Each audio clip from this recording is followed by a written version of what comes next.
Bienvenue en Auvergne-Rhône-Alpes, soirée exceptionnelle ce soir donc sur France 3 Auvergne-Rhône-Alpes pour partager avec vous les résultats de ce premier tour de l'élection régionale. Rebonsoir Olivier, rebonsoir Daniel Navreau, notre consultant politique. Ce soir, il s'est passé pas mal de choses depuis 20h, Olivier. On va y revenir.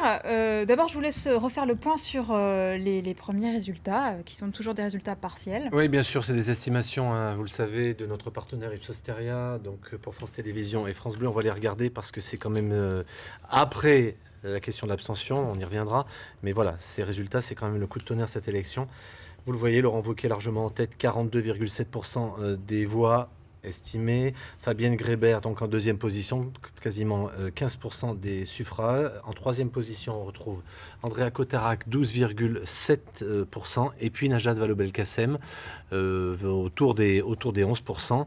Cinquième, et ça aussi c'est un des enseignements de cette soirée, Bruno Bonnell, qui, selon notre estimation, ne parviendrait pas à franchir la barre des 10%, donc à pouvoir se maintenir au second tour.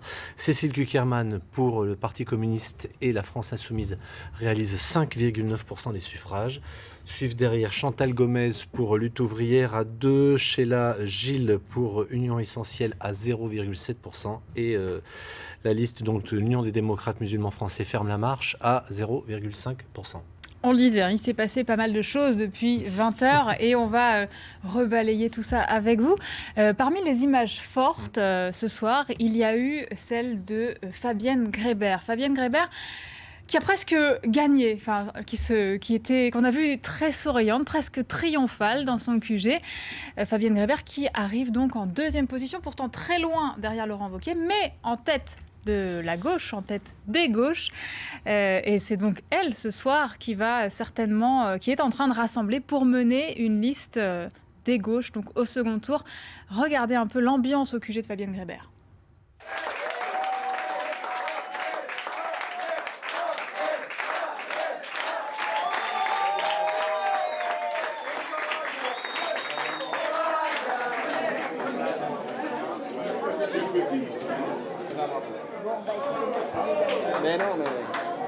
Absolument incroyable cette image, Daniel.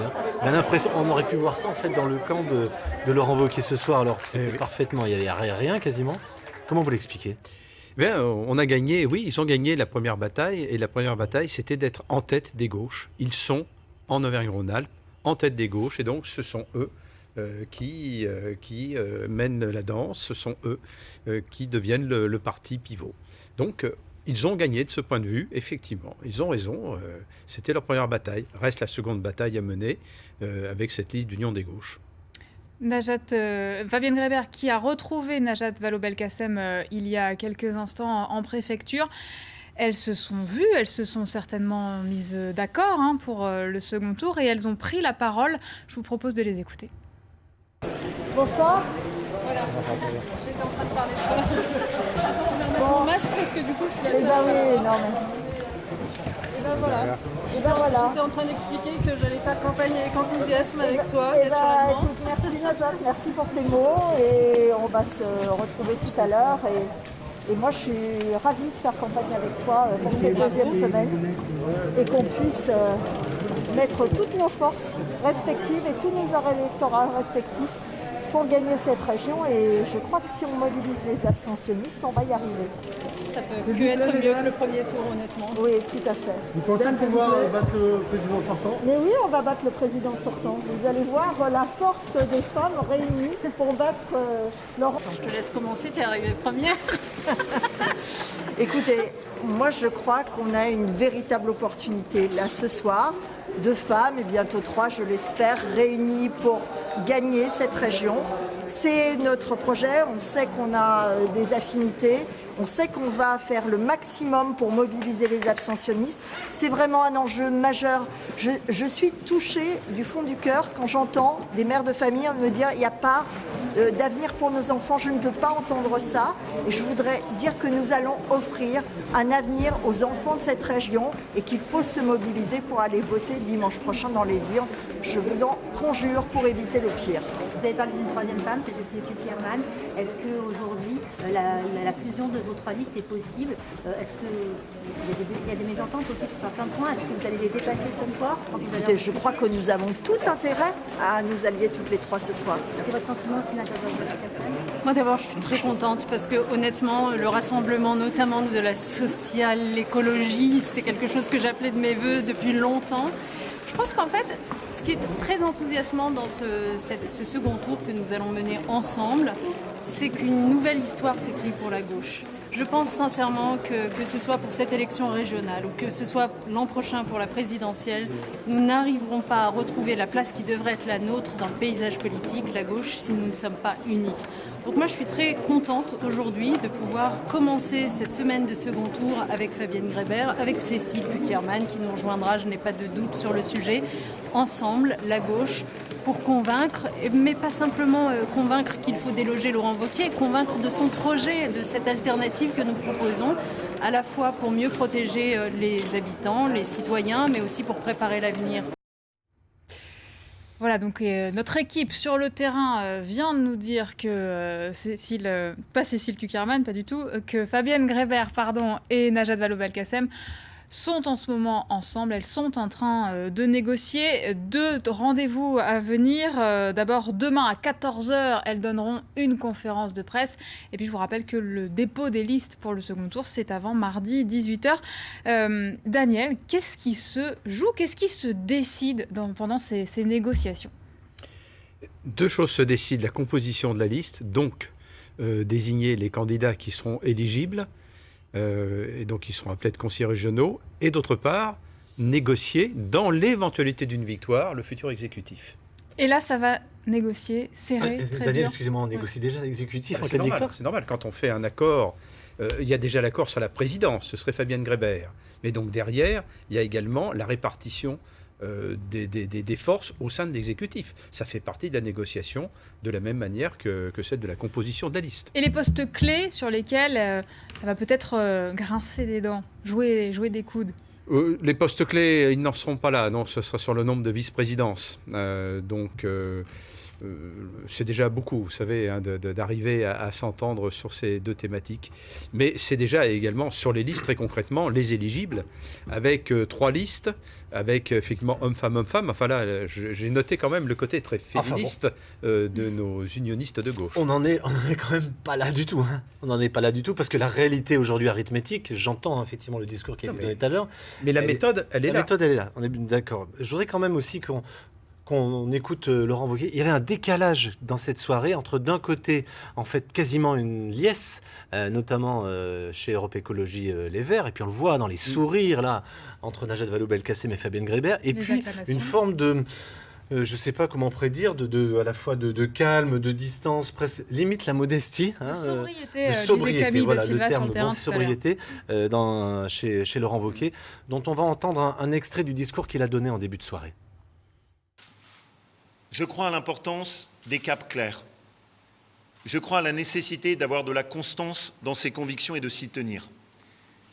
Je suis né dans notre région. Mes enfants y sont nés. J'aime notre région parce que j'aime son énergie et sa beauté. Parce que je suis convaincu qu'elle peut être notre socle. Parce que je suis convaincu que l'on peut porter notre région autour de belles valeurs. Le travail plutôt que l'assistanat. La promotion du mérite plutôt que le nivellement vers le bas, l'importance de la fermeté plutôt que le laxisme, la défense de notre mode de vie plutôt que le communautarisme. Ces valeurs qui peuvent se résumer en 2 mots tout simplement, le bon sens. Ce soir, c'est un choix net pour un cap clair. Et je veux remercier du fond du cœur tous ceux qui nous ont témoigné une si large confiance qui est allé bien au-delà de toutes les attentes. Cela me touche, moi et toute mon équipe, et nous sommes conscients de nos responsabilités. Vous avez témoigné une adhésion forte dans notre région pour ce que nous avons voulu porter ensemble. Et je veux m'adresser aussi à tous ceux qui n'ont pas voté, parce que notre région a besoin de vous. Dimanche prochain, j'ai besoin de votre soutien. J'ai besoin que ce soutien soit le plus large possible. Parce que plus ce soutien sera large, plus notre région sera solide, pour tourner ensemble la page de cette crise et ouvrir une nouvelle espérance. Merci à tous et à dimanche prochain. Merci. Laurent Wauquiez, qui du reste repartira en campagne dès demain matin, il visitera une usine à Genasse. Voilà, la campagne de l'entre-deux tours est lancée dès demain au plus tôt. Alors on va regarder un petit peu plus précisément comment on a voté sur l'ensemble de notre région. Je vous rappelle que c'est une élection un peu particulière qui fonctionne par section départementale. Oui, effectivement, 13 sections départementales. Il y a nos 12 départements que l'on connaît, puis on va rajouter quand même la métropole de Lyon. On vote par section départementale et ensuite on fait un calcul évidemment en fonction de l'ensemble des votes obtenus par les candidats sur la région. Mais voilà, pour pas qu'on confonde en tout cas le vote des départementales et le vote par département pour les régionales. Voilà, pas de confusion. On va donner la parole à Jean-Christophe Solari qui nous attend à la préfecture de l'Isère à Grenoble. Jean-Christophe, bonsoir. Comment a-t-on voté aujourd'hui dans les Alpes ?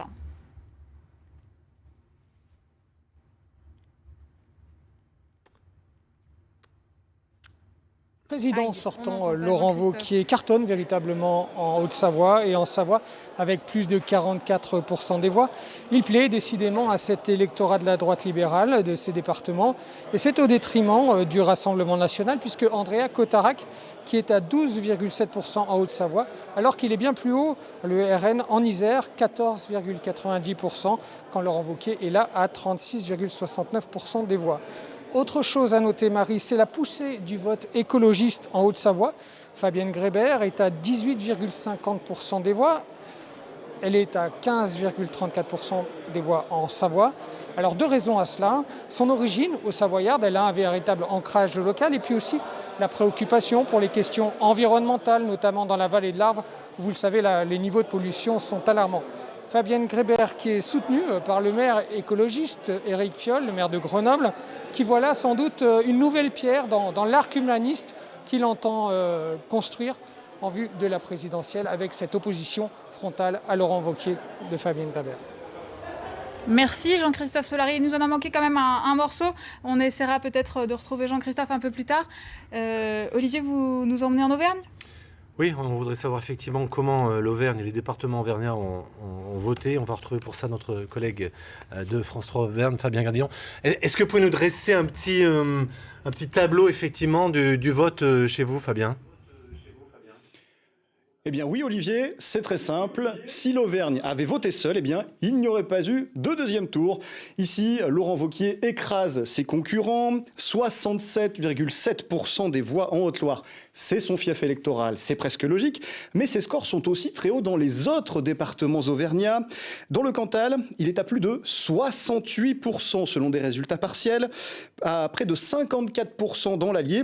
Et il est tout juste sous les 50% dans le Puy-de-Dôme à 48,3%. Face à ce rouleau compresseur, les autres candidats sont forcément très en dessous, avec des podiums qui diffèrent d'un département à l'autre.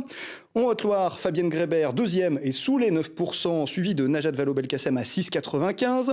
Dans l'Allier, c'est Najat Vallaud-Belkacem qui arrive deuxième, suivi du Rassemblement national. Fabienne Grébert n'est que quatrième. Dans le Cantal, on a pour l'instant que des résultats provisoires, mais derrière Laurent Wauquiez arriverait là encore Najat Vallaud-Belkacem, puis Fabienne Grébert avec des scores de 9 et 6%. Et puis dans le Puy-de-Dôme, terre socialiste, Najat Vallaud-Belkacem dépasse les 13%, elle est en deuxième position. Fabienne Grébert, troisième, et arrive avec 11,45% des voix. Merci Fabien. Okay. Et pour poursuivre ce tour d'horizon, on va retrouver Paul Satis. Paul qui est en direct de la préfecture de région. Paul, bonsoir. Comment a-t-on voté ? Bonsoir. Même question. Comment a-t-on voté en Vallée du Rhône aujourd'hui ? En Vallée du Rhône, 5 départements plus la métropole de Lyon. Déjà un constat, le premier, c'est que Laurent Wauquiez est arrivé en tête dans l'intégralité de ces 5 départements, l'Ain, la Drôme, l'Ardèche, la Loire, le Rhône et la métropole de Lyon. Donc ça confirme l'implantation de Laurent Wauquiez sur cette élection régionale. Pour entrer dans le détail, dans le département de l'Ain, on note que le Rassemblement national, qui s'est écroulé tout de même globalement aujourd'hui, est assez fort puisqu'il arrive en seconde position avec 16,5% des voix. L'Ardèche l'Ardèche reste, alors toujours derrière Laurent Wauquiez, on va dire que Laurent Wauquiez est premier partout, comme ça va nous économiser, et on va parler des deuxièmes. En ce qui concerne le département de l'Ardèche, ça reste tout de même une terre où la gauche résiste, puisque c'est la liste de Najat Vallaud-Belkacem, la liste socialiste, qui est deuxième, mais avec un score quand même malgré tout assez faible, à 14%. On s'attendait à un gros score du Rassemblement national en Ardèche, ce n'est pas vraiment le cas. Andréa Cotarac n'est qu'à 13%, quasiment au coude à coude avec la candidate écologiste. Le département de la Drôme, là aussi c'est un département où on pense qu'il peut y avoir un gros score du Rassemblement national. C'est un score très décevant pour Andréa Cotarac à 15%. Il est même devancé par Fabienne Grébert, et Laurent Wauquiez là est à 38% dans le département de la Drôme.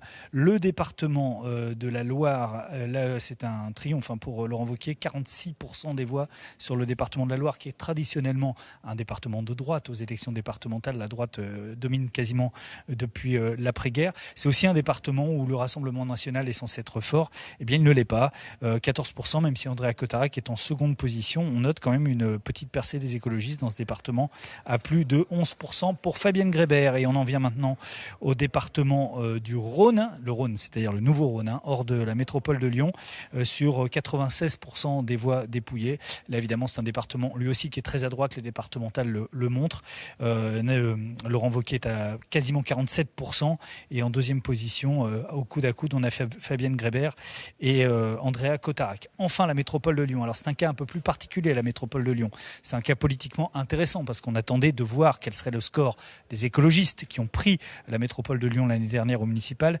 Déjà, je tiens à vous dire que ce sont des résultats partiels. Les bureaux de vote ferment tard, aussi bien à Lyon qu'à Villeurbanne, et donc on n'a pas encore des résultats complets. Mais sur des résultats partiels, Laurent Wauquiez serait en tête à 38%, mais la gauche résiste bien, et notamment les écologistes qui seraient à 17% dans la métropole lyonnaise, Najat Vallaud-Belkacem étant pour sa part à 14,5%.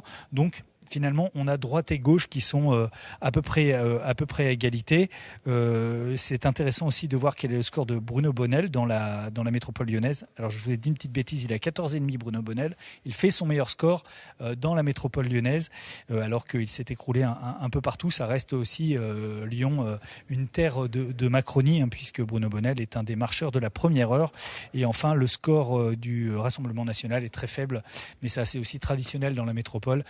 Un peu moins de 12%. Voilà ce qu'on pouvait dire sur la zone de la vallée du Rhône. Merci Paul. Merci Paul Statis. Daniel, là on en vient parce qu'il est déjà 23h47, donc on va tirer un certain nombre d'enseignements sur cette soirée des régionales. Alors d'une part sur l'enjeu en termes de pourcentage pour le second tour, un ensemble des gauches qui a 10 points de retard sur Laurent Wauquiez, qui peut espérer capter une partie de l'électorat de Bruno Bonnell, 9%. Alors c'est vrai que ce cumul idéal leur permettrait d'égaliser, d'arriver au niveau de Laurent Wauquiez. Ça ne fonctionne pas comme ça. Bien sûr. Mais bon, j'ai rêvé où Fabienne Grébert se voit même arriver en tête. Elle se voit arriver en tête, c'est normal. Quand on est au second tour, on se bat pour gagner. Donc elle ne va pas dire qu'il n'y a aucune chance. Donc voilà, on a quand même là ces chiffres. La question qui se pose aussi, c'est est-ce qu'il y aura une relation et une dynamique commune entre départementale et régionale. À l'évidence, la dynamique des départementales va être clairement à droite, comme pour les régionales. Il se peut qu'au second tour, les départementales aident Laurent Wauquiez dans sa campagne régionale. On peut avoir une dynamique des droites aussi bien au départemental qu'au régional. Là, on a un croisement, une harmonie qui était espérée par Laurent Wauquiez depuis le début. Il se peut que ça joue en sa faveur. Sinon, pour la géographie du vote, bon, on voit bien que dans le côté alpin, il y a un avantage Grébert. En Haute-Savoie et en Isère, c'est normal, puisque Annecy et Grenoble sont des villes vertes, des agglomérations vertes. Donc on a un avantage Grébert encore plus net qu'ailleurs. Et puis alors on a, du côté auvergnat, eh bien on a la présence d'un vote auvergnat. Et quand je dis un vote auvergnat, c'est un vote auvergnat qui transcende les clivages politiques et qui se traduit en faveur de Laurent Wauquiez, parce qu'il est perçu comme n'étant pas menaçant pour la région Auvergne. Alors que les autres candidats sont perçus comme des candidats rhône-alpins. Et là, on a véritablement un effet très particulier qui favorise Laurent Wauquiez. On sait que Jean-Jacques Tirane, en 2015, comptait sur le vote auvergnat en pensant qu'il allait donner entre 1 et 3 points de plus à la gauche sur l'ensemble de la région. C'était une erreur. Eh bien, cette année encore, on voit bien qu'un vote auvergnat spécifique favorise la droite. Laurent Wauquiez, qui, juste une petite précision, pendant cette campagne, a adressé une lettre aux Auvergnats, une lettre spécifiquement aux électeurs auvergnats. Évidemment. Daniel, l'une des clés, on l'a entendu dans les déclarations notamment des candidates de gauche, une des clés c'est quoi? C'est la remobilisation de l'électorat, qui pourra jouer pour tout le monde. Andrea Cotterrac le disait tout à l'heure à vos côtés. Mais il y a là une des clés du second tour? Bien sûr, avec un tel taux d'abstention, tout le monde peut espérer avoir des réserves de voix. Qui en a le plus? Mais maintenant, quelles sont véritablement les réserves de voix? C'est quoi l'électorat de gauche aujourd'hui? C'est quoi l'électorat de droite aujourd'hui? On revient au débat que vous lanciez tout à l'heure sur les instituts de sondage qui ont de la difficulté, mais elle s'explique aussi par cela. On a un électorat en France qui se cherche et qui ne se trouve pas. Et donc, il est difficile de dire que les partis vont remobiliser. Ces électorats-là leur a échappé. Donc la remobilisation, ça n'est pas simple. C'est les militants que l'on mobilise, c'est les sympathisants qu'on mobilise. Mais au-delà, les citoyens, ce sera plus difficile. Alors parmi les réserves de voix à gauche, incontestablement, il y aura celle évidemment de toutes ces voix qui se sont portées sur Cécile Cukierman, la candidate du Rassemblement Parti communiste La France Insoumise, qui va faire partie des négociations à gauche, puisqu'elle a obtenu a priori plus de 5% des voix. Je vous propose de l'écouter. Elle réagissait au cours de la soirée et sur la nécessité du rassemblement. Je pense que la gauche doit se rassembler. Il y a aujourd'hui 3 listes qui sont en capacité de se rassembler. Donc je pense que ces discussions doivent avoir lieu avec les 3 listes, celle de Mme Grébert, celle de Mme Vallaud-Belkacem et la mienne. Et donc la question n'est pas d'avoir à choisir.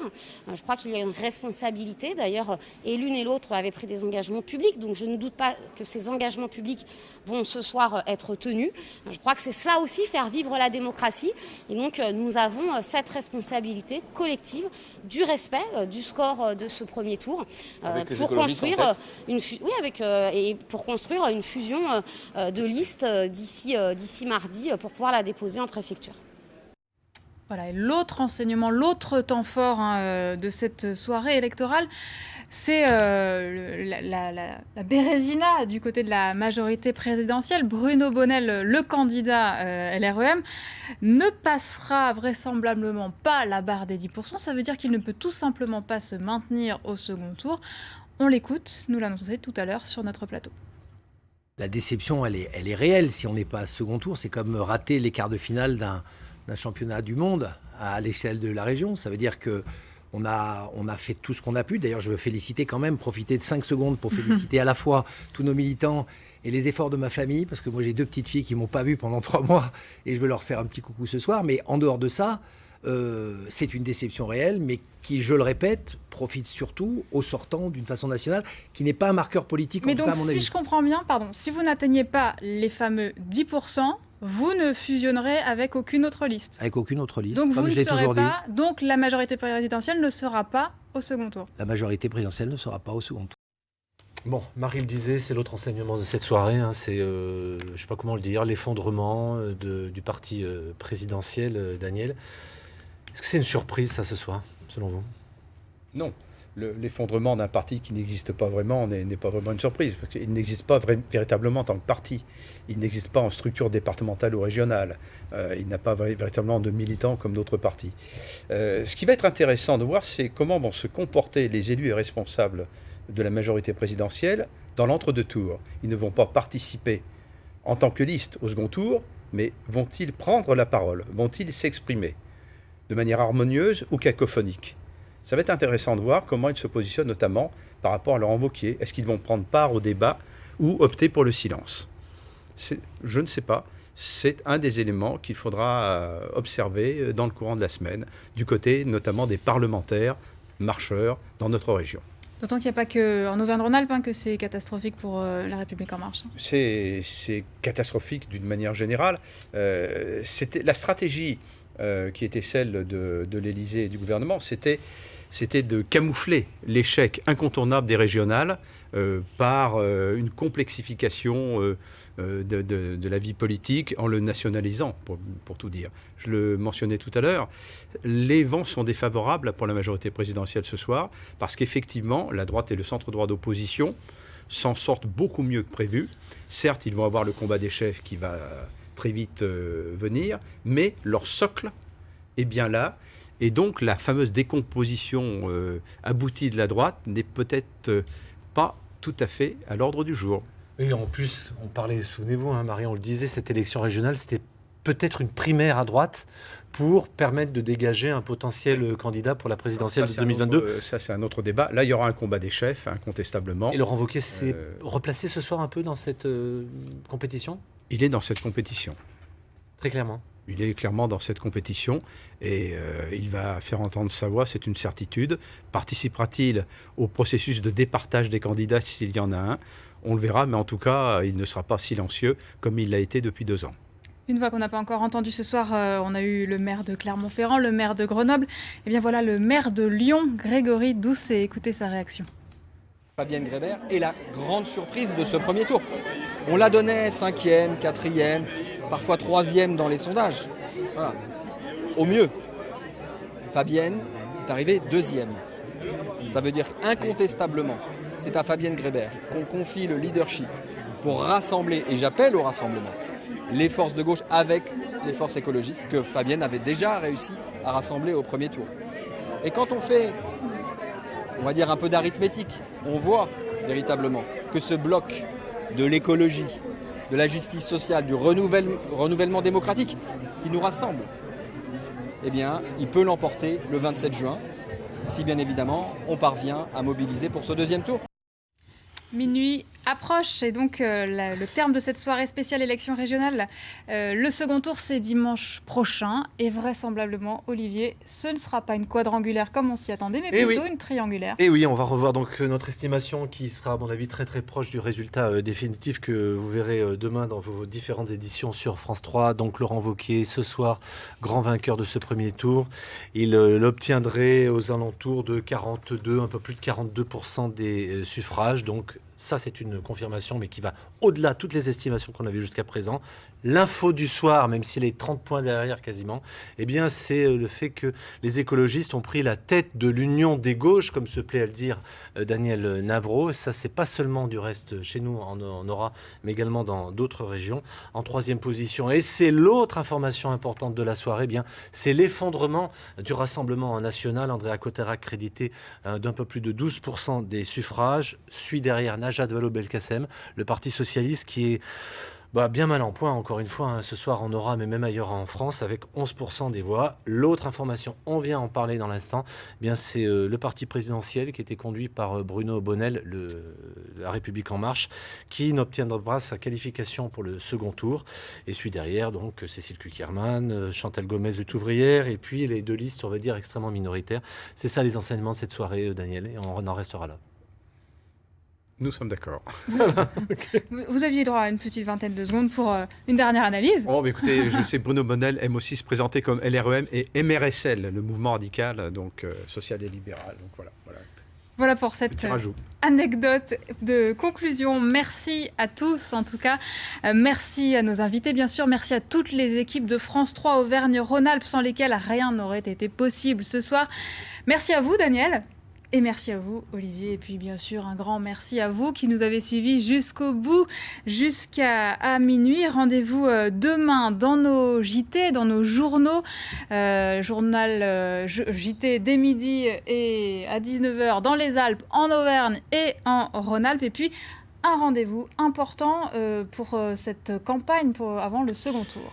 Alors ce sera jeudi sur France 3, jeudi à 17h45 en direct, le grand débat de l'entre-deux tours. On avait prévu un débat à 4, a priori ce sera un débat à 3 qui promet d'être vraiment passionnant puisque les finalistes auront 1 heure pour vous convaincre, pour se démarquer, pour peut-être marquer des points et vous remobiliser pour le second tour. Donc jeudi 17h45 sur France 3.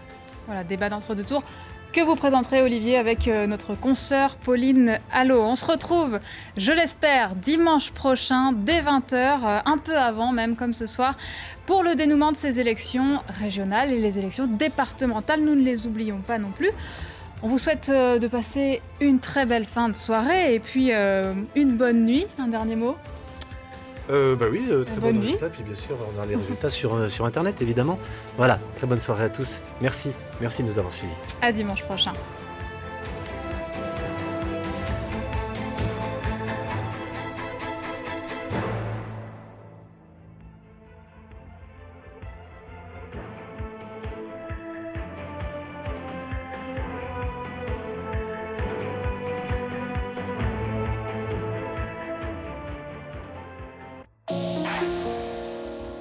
Apparemment, ils viennent juste de trouver le corps. À force de fuir le passé,